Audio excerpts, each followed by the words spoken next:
I think if I hear you call me Becky one more time, six-pack, I'm gonna pop your tops. All six of them. Who are you?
Hey, this is Matt once again. Welcome back to another video. There's another paid request, this time for Guillermo. And the film Living Among Us is interesting because, okay, it's a fake documentary, found footage type of flick, but the cast, you have William Sadler, Death from Bill and Ted's Bogus Journey. He was the main villain in Die Hard 2. You have James Russo, who is Mikey Tandino, the guy who is friends with Eddie Murphy in Beverly Hills Cop, who gets killed, and then that's why Eddie Murphy goes to Beverly Hills in the first place. So James Russo is in this. Thomas Ian Nicholas is your star, the kid from Rookie of the Year. He was in the American Pie films. And you have this guy, Andrew Teagan. He was one of the kids in this film called Camp Nowhere back in the day. He was like one of the older, like cooler kids. That film back in the day with Christopher Lloyd. Which, man, I haven't seen that in a long time. But he looks familiar. And last but not least, John Hurd. This was the last film, actually, John Hurd appeared in before he passed away. That's an actor I've always enjoyed. He was in Home Alone. He was in this film called Chud back in the day. He would pop up from time to time, and very solid, capable actor. Sadly, kind of fell by the wayside. I think that's an actor that Hollywood could have used a lot more.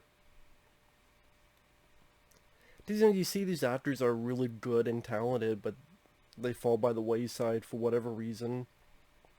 Or for newer blood, even though they suck, or sometimes they suck. It's like, you have this good, accomplished actor that's just sitting there on his thumbs. Anyway, that's another topic. But yeah, the last film John Hurd ever did was this movie. And the idea is interesting. It's kind of similar to a film called What We Do in the Shadows, where it's a world that vampires now exist, and we know they exist, because there's this vampire disease, and you see all these news reports from different countries. William Sadler's on the news as the leader, saying, hey, we're not monsters, it's just a disease we're suffering from. And so then it's this group of three supposed to go into this house for dinner to see how vampires live, and the head of the household is John Hurd. And the leader of this three-team documentary group is Thomas Ian Nicholas. And then Andrew Teagan, he's one of the people that live in the house. And so, at the end of the day, this film for me is watchable because it's a short film. It's an hour and 18 minutes. And the cast is fairly good for this kind of movie. Now, it does do the typical documentary found footage stuff. It doesn't quite have the typical ending, which I'll get to later, which was nice. But there are times where the camera will flutter or they'll be static, or do fucking cameras actually do this? Sometimes it got really annoying quick, where it'd be like this fluttering. That got irritating so fucking quick. I'm like, stop doing it. Because it made an annoying sound and it just looked irritating every time they fucking did it. I wish they would not do it at all. And while the plot and the idea is interesting, one of the big flaws with the film is that the premise in itself is heavily flawed. What do I mean by that? Because the premise is these vampires has invited this group to come in and document them living their life for good PR. And spoiler alert, you find out they're lying. They just want the fake PR to hide their true intentions. But if this whole PR... I gotta go into spoilers, I have to, in order to explain this. If you want good PR, and this is all a ploy, why in the fuck would you have one of your own there who is clearly just telling the documentary people, yeah, we kill, or we used to kill? That's Andrew Keating's character. And he was one of the best parts of the film because he was a lot of fun. He's having a lot of fun. It's almost like he's trying to invoke Bill Paxton from Near Dark. And no, I'm not saying he's as good as Bill Paxton in Near Dark, but Andrew Keating has that sort of fun, I love being a vampire attitude, and he was smiling and he just fucked with everybody. He was very entertaining to watch. He played the character Blake. But okay, you have this guy, you could just send him away and he not be there. It could just be you and your lady. Just, if you have these two, one's a weird fucking guy that apparently was left in darkness for 30 years. The other is Blake, who's just talking shit. Why don't you send them away? Why don't you have your leader, William Sadler, who comes in later? You guys leave. It's just going to be these two. If you want this to be this PR ploy. But then later on they say, oh, you were never going to leave anyway.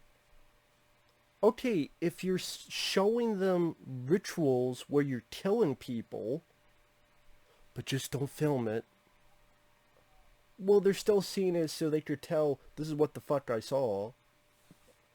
Why are you showing that in the first place if you want to make this fake ploy for good PR?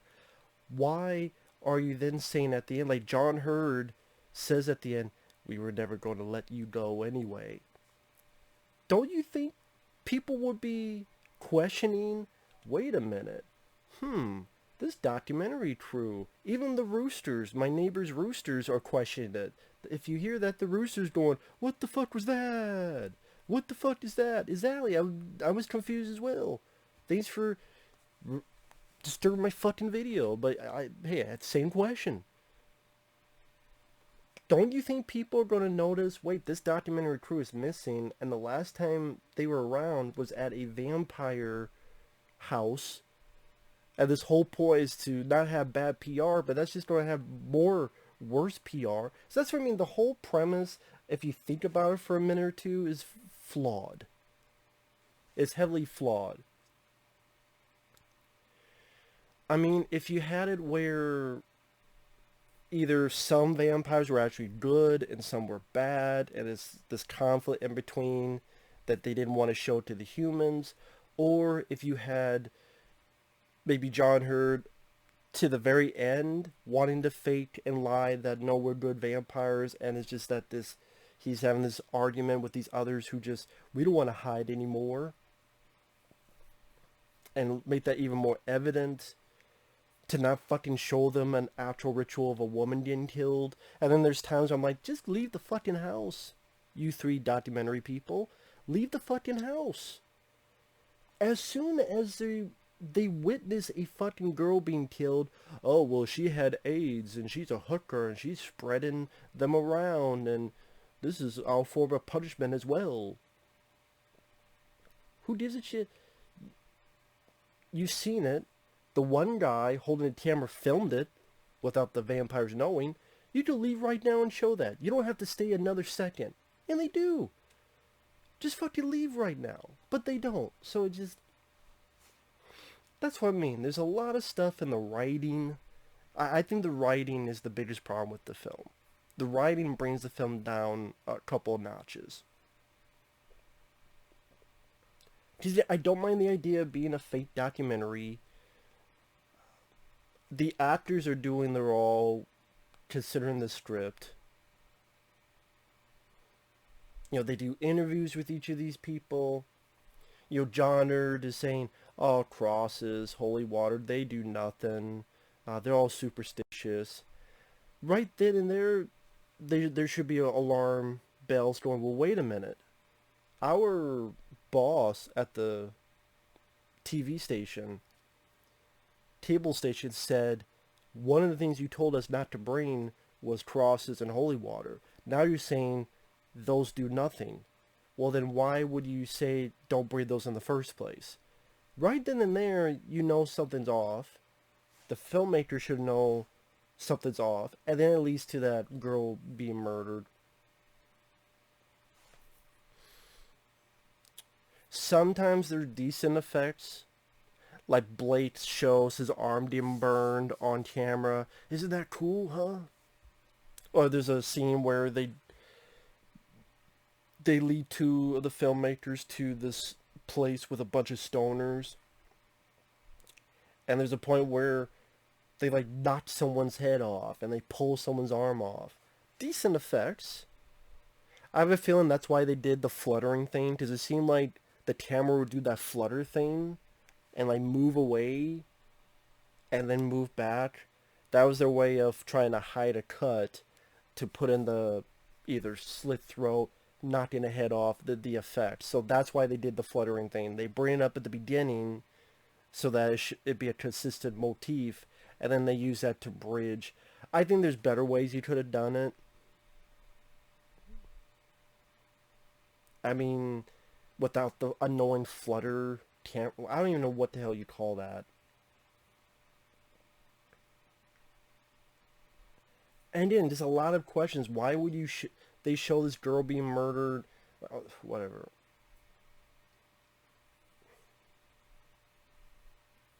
But again, Andrew Teagan is one of the big pluses. What goes through your mind? Pure adrenaline rush, man. I say it's like he's watched Near Dark Bill Paxton and said, I want to be like him. So, which is not a bad thing. The finale's a bit rushed. That's another issue. The finale's a bit rushed. Super spoilers. Because the three of them finally decide to get the fuck out of Dodge. Holy water crosses do work. They get chased into the basement. The basement has all these dead bodies. Other vampires there. Battle to escape. The girl, the group, she's been bitten. I'm going to lead them away. The two get up top. John Hurd and his wife are there.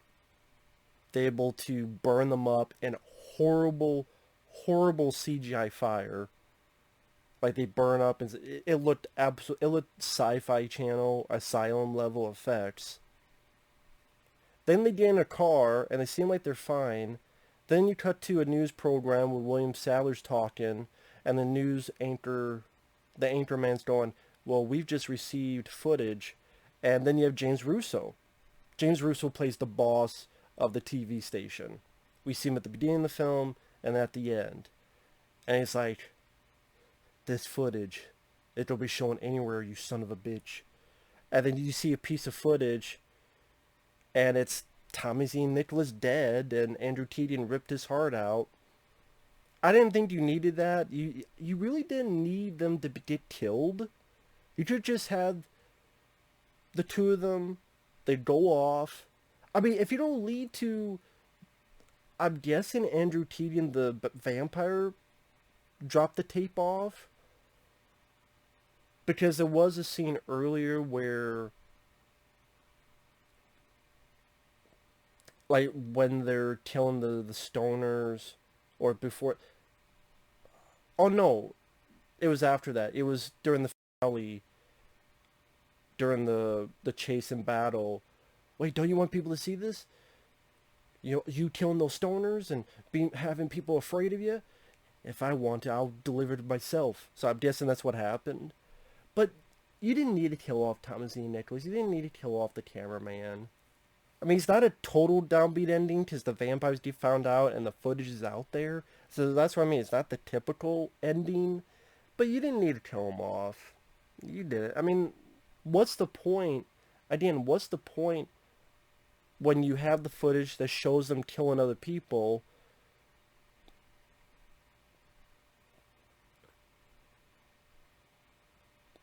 Like, you could have James Russo talking, oh, whatever, that's fake, and then Thomas Ian Nicholas comes in the frame, shows the tape, he made a copy. Well, it's not going to be videotaped, but maybe he's bloodied up, and he, says a few words. I just, yeah, it wasn't needed. It wasn't needed. I thought it was a bit too mean-spirited, considering chunks of the film was a bit more comedic, or I don't know. I just thought it was too mean-spirited. So it's not a film I would ever watch again. It's not a film I would ever own. But can I get mad at it? No, because like I said, it's an interesting enough idea, although heavily flawed at the same time. The cast elevate the material. It's a short enough film, so it's not too long. Thomas Ian Nicholas, it's always cool to see him as a lead, because it's very rare. James Russo, William Sally. Andrew Tedium was a lot of fun. It was great to just see his performance, at the very least. And to rest in peace for John Hurd. Because John Hurd, capable actor, his last film was as a vampire. Interesting enough. And to see John Hurd's last role, at least I got to see that, so that's something. Rest in peace, Mr. John Hurd. Living Among Us. I'll probably give it maybe a 2.5 out of 5 stars. Isn't that low? Well, usually like 2 stars and less. Because I do this thing with Letterboxd. It's a website where you put star ratings. And the way I put like 2.5 would be that kind of thing. This kind of fits in there. 2 stars and below is usually the more rant type of movies. Usually. So, yeah, probably like 2.5 out of 5 stars. And yeah, with a better script and a better ending that didn't feel so rushed and mean-spirited, this would have been higher. So, maybe with a different director, because the director's not that experienced. So maybe, again, more experienced. Like if you had the guys who directed As Above, So Below, or even the guys who directed this one I saw, Butterfly Kisses, which is a very good one. Or Eduardo Sanchez, who did Blair Witch Project, Exists, very underrated one. I think that would help as well. So, with that said, thanks for watching. We'll see you guys later.